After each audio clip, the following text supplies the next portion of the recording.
வணக்கம் பவித்ரா. கர்நாடக மாநிலம் ஹாவேரி மாவட்டத்தில் இன்று அதிகாலை இந்த விபத்து நடந்துள்ளது. அதாவது சிவமோகா மாவட்டம் பத்ராவதி தாலுகா எம்மகட்டி கிராமத்தைச் சேர்ந்த ஒரே குடும்பத்தைச் சேர்ந்த ஒரு 10 பேர் மற்றும் அக்கம் பக்கம் வீட்டினர் என ஒரு 5-6 பேர் சேர்ந்து கொண்டு மொத்தம் 16 பேர் பெலகாவி மாவட்டத்தில் உள்ள பிரசித்தி பெற்ற எல்லம்மா கோவில் சாமி தரிசனத்துக்காக நேற்று தினம் சென்றுவிட்டு இன்று அதிகாலை திரும்பிக் கொண்டிருந்த போது காவேரி மாவட்டம் பேடகி தாலுகா குண்டனஹள்ளி கிராஸ் என்ற இடத்தில், அதாவது பெங்களூரு புனே தேசிய நெடுஞ்சாலையில் வந்து கொண்டிருந்த போது குண்டனஹள்ளி கிராஸ் என்ற இடத்தில் சாலையோரம் நின்ற சரக்கு லாரி மீது இந்த சொகுசு டெம்போ மோதியது.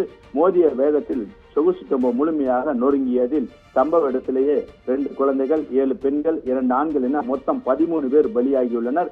பாட்டி, பேத்தி என 2-3 பேர் தான் காயங்களுடன் தற்போது காவேரி மருத்துவமனையில் சிகிச்சையாக அனுமதிக்கப்பட்டுள்ளனர். ஒரே குடும்பத்தைச் சேர்ந்த 10க்கும் மேற்பட்டோர் பலியானதாக தகவல் தெரிவிக்கின்றன.